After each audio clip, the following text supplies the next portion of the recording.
99% of the boat brands on the market right now are not really brands. They are badges, and 4 or 5 companies own almost all of them. Polaris paid $805 million for 4 of those badges in one transaction. The composite sheet that keeps a transom from ever rotting costs about $400. The plywood that rots costs about $100. That gap is the whole story, and I have paperwork on both ends of it. Let me be straight with you before we go one sentence further, because the sharp guys in the comments get there anyway. 99% is a figure I cannot source, and I am not going to pretend otherwise. Nobody has surveyed every hull in America and graded the laminate. What I can source is worse than the number. In the United States, there is no federal law saying how strong a boat hull has to be. None. And when nobody sets a floor, the floor becomes whatever the spreadsheet allows that quarter. There are 3 builders left in this country I can defend on paper. Keep them in the back of your mind, because one of the 3 has a flaw I am going to hand you myself. And one of the most famous names in American boat building does not make the list at all. Not for how it is built, for who signs the checks. By the end of this video, you will know which companies own almost everything on the dealer lot and what they paid. You will know what 33 CFR Part 183 leaves out. And you will know the 3 names still worth your money. Warranty terms read out loud, flaws included. Stay to the end for that one, because the order surprised me. But first, look at the boat under your own feet, because this exact game is running on it right now. A soft transom does not announce itself. It passes the sea trial. Then turns up 18 months later as a 5-figure repair on a boat you already financed. That bill is why the hull and build quality rankings exists. One of 6 guides in the bilge files, next to the pre-purchase inspection checklist, the $50 fix Bible, the electronic survival guide, the outboard blacklist, and the dealer decoded playbook. $47. One time. Nobody pays this channel to point at a brand, which is why that vault can name names. HullHonest.com, link below. Now, back to the dealer lot, because the first name on it owns more of your options than you think. Part 1. The Wall. Walk a boat show in February and count the names. Sea Ray, Boston Whaler, Bayliner, Lund, Crestliner, Lowe, Princecraft, Harris. That looks like 8 decisions standing in front of you. It is one company. Brunswick owns every one of those, and it owns Mercury Marine, and it owns Navico, which is Lowrance and Simrad. The hull, the engine, and the screen at the helm all land on one earnings call. That feeling of choice is the product. That feeling is the trick, and it is being sold into a shrinking room. New powerboat sales came in around 231,000 units in 2024, then 215,000 in 2025, down roughly 9% each year. 3 down years in a row. Nobody cuts material cost in a rising market. Part 2. The ownership map. Brunswick bought Sea Ray and Bayliner in 1986, Boston Whaler in 1996. Then Crestliner, Lowe and Lund in 2004 for $191 million. Malibu Boats bought Cobalt in 2017 for $130 million, Pursuit in 2018 for just over $100 million, then Maverick Boat Group in 2021 for $150 million, bringing in Cobia, Pathfinder, Maverick and Hughes on one signature. Polaris entered boating in July of 2018, buying boat holdings for a net present value near $805 million, from the Vogel family, from management, and from a private equity firm called Balmoral Funds. Bennington, Godfrey, Hurricane and Rinker, all of it. One line item. Larson's assets followed in 2019 and got moved into the Rinker plant in Indiana. Then there is Beneteau, the French group. It bought 4 Winds, Glastron, Wellcraft and Scarab in 2014 from a private equity firm called Platinum Equity. And those badges had already been through the Genmar bankruptcy. In June of 2026, it announced it was closing the Cadillac, Michigan plant, cutting roughly 232 jobs, after about 30 million euros of American operating losses, and it is selling those badges back off again. Follow that badge. Genmar, then private equity, then a French boat builder, Then a buyer nobody has met yet. 4 owners, and not one of them held the tooling long enough to care what the 20-year owner finds. I am not telling you those boats are bad. I am telling you nobody in that chain was ever going to be there for the warranty claim. Part 3. The factory receipts. Glass is strength. Resin is glue. Every pound of resin past what the glass needs makes the hull heavier and weaker at the same time. Seattle Yachts puts the optimum reinforcement to resin ratio around 70-30 by finished weight. A chopper gun chops glass roving and sprays it with catalyzed resin straight into the mold. Fibers land in random directions, it runs resin rich, and the result rides on whoever is holding the gun that morning. Hand layup means somebody lays pre-cut fabric in and wets it out, so the fibers point where the loads are. Vacuum infusion seals dry fabric under a bag and pulls resin through. And BD Outdoors puts the excess resin cut at roughly 60% against hand layup. Now the transom. Coosa Blue Water Board is engineered to replace marine plywood, running 30 to 40% lighter with around 30% more flexural strength per fisheries supply. Marine plywood is roughly $100 to $130 a sheet. Coosa is $400 to $500. On one repair that is noise next to labor. On 10,000 hulls a year, it becomes a line item somebody defends in a meeting. Here is the loop I planted at the top. 33 CFR Part 1 83, the Coast Guard's rules for recreational boats, covers capacity, safe loading, safe powering, flotation, electrical and fuel systems. Flotation is genuinely required on monohulls under 20 feet. There is no subpart for laminate. Europe has ISO 12215, which sets required structural strength for CE marking. America has ABYC and NMMA certification, and both are voluntary. Open the Coast Guard recall database, and you will find roughly 1,783 campaigns. Searchable by manufacturer code. Bass Trackers Code, BUJ, carries around 45 records, plenty of them flagged level flotation. Now search that same database for transom failure, or laminate delamination. You get nothing. Not because it never happens. Because there is no federal rule for a builder to break. Right about now, somebody is composing the smartest comment on this video. A holding company does not change what is in the laminate, and a badge on a spreadsheet is not evidence of a bad boat. You would be completely right. Ownership alone proves nothing. So here is where that objection stops working.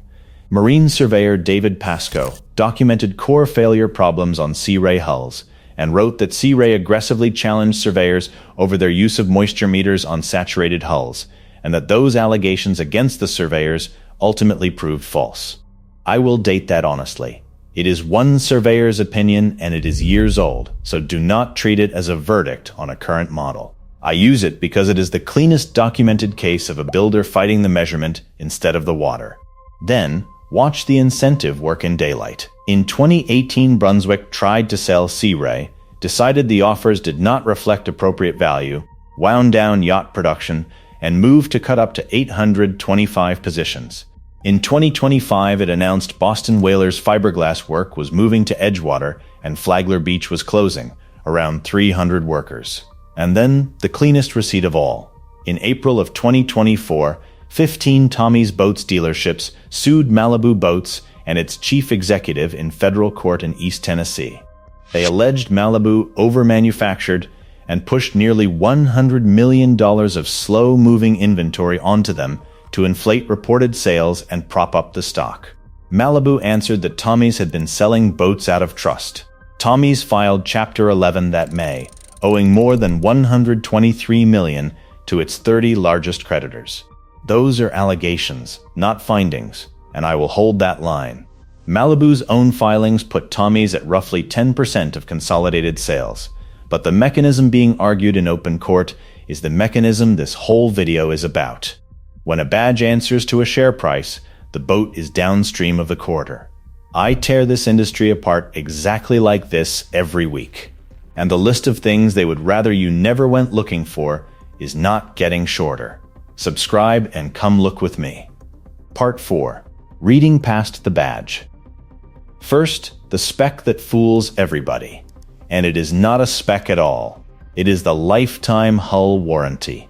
It gets printed enormous on the brochure, it usually excludes gel coat and blistering, and it is often non-transferable. So it dies the day you buy the boat used.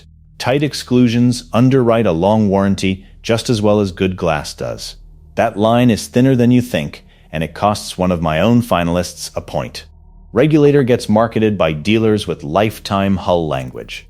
Regulator's own factory page says 5 years on hull and deck structure, plus 1 year stem to stern. 5 years is not lifetime, and I would rather tell you now than let you find it after you sign. So here is what actually tells you something. 3 questions, none of them requiring a knife. Ask the dealer, in writing, how the hull is laminated. Scout publishes its method openly, and a builder proud of its laminate tells you before you finish asking. Silence is not a shrug. Silence is the answer. Ask what the transom and stringers are made of. If the word plywood turns up, you have not bought a defect. You have bought a maintenance schedule, and every hole through that transom is on it. Read the warranty for exactly 3 words. Structure, transferable, gel coat, what it covers, whether it follows the boat, and what it carves out. I have a piece of saturated core on my bench right now, and the outer skin over it still looks perfect. That is the whole problem in one lump of wet balsa. One myth I want dead, because this audience repeats it. Chopper gun does not automatically mean garbage. Passage Maker makes the point plainly that a first-class hand-laid hull beats a poorly done infused one, and results vary widely from yard to yard. The method tells you what a builder is willing to spend. Quality control tells you what you actually got.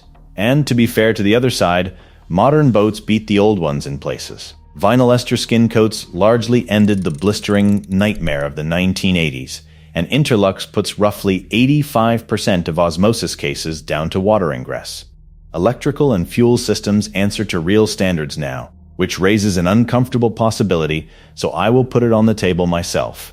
New outboard boat prices rose about 44% between 2019 and 2022. Maybe what collapsed was never the glass, it was the value. Part 5. The 3 buckets. Bucket 1. You are paying for the badge. Anything inside a portfolio that will not name its lamination method and still puts wood in the transom at a mid-tier price.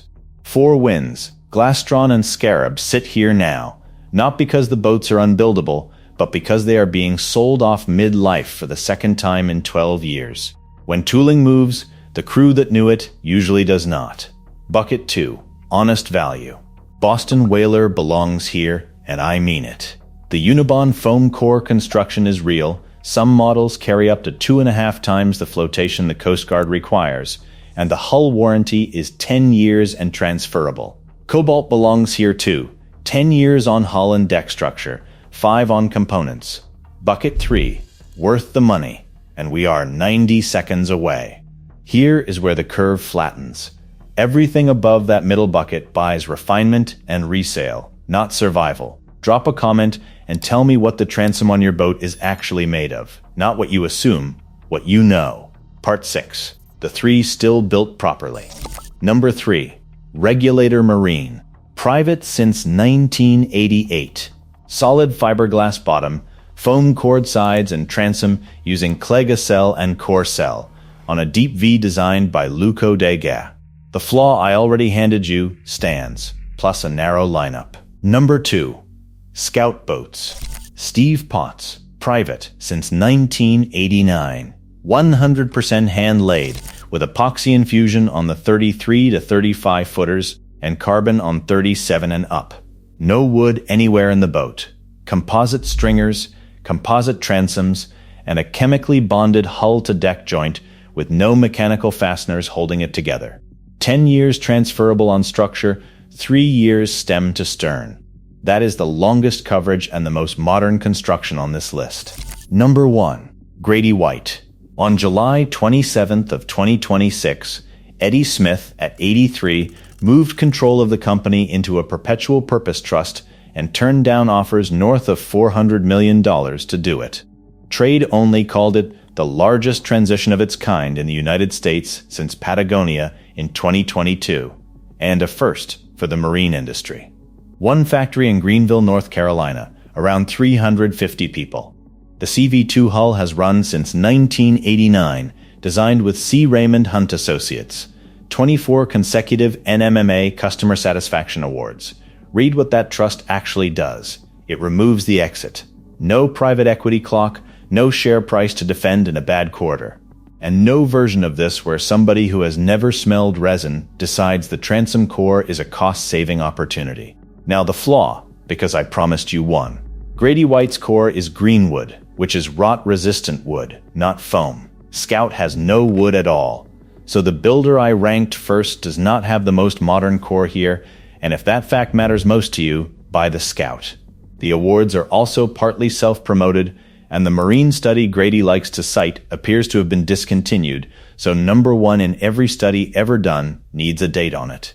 And the famous name that did not make it. Boston Whaler. The construction is defensible, and I put it in bucket 2 on purpose. It is out of the top 3 on ownership alone. That is not a claim that Brunswick cannot build a good boat. It is a claim that when the owner changes, the boat can change with it, and nobody sends you a letter. Part 7. What to actually do. Total cost of this routine, $0. Run those 3 questions, then add a 4th. Look up who owns the brand and for how long. If it changed hands twice in 10 years, the people who made the laminate decisions are gone. On a used boat, go over every penetration in that transom. Transducer screws, jack plate bolts, drain tube, engine mount bolts. Water does not go through fiberglass. It goes through the holes somebody drilled in it. On moisture meters, take this from Marine How-To. They read relative, not absolute. Rot can begin around 20%, and a pegged meter is 35 and up. The meter is the last tool you reach for, not the first. One more number before you go shopping. Used boats were 78% of transactions in 2024, and InfoLink put the median American owner age at 60. The fleet you are shopping is old, and it was built under the same non-existent standard. Next time you walk that row at the boat show, you will not see 8 brands. You will see the parent company, the acquisition year, and whether anybody in that building will put the laminate schedule in writing. You never bought the wrong boat because you were careless. You bought it because no law requires anyone to tell you what is under the gelcoat. And an industry priced itself around the fact that you cannot see through fiberglass. Nobody pays this channel to say that. No sponsors, no dealer deals, no affiliate links, and that is the only reason those 3 names came out in that order. YouTube thinks you are going to like this video, so click it. And if you made it all the way to the end of a video about laminate schedules, you already know why you should subscribe.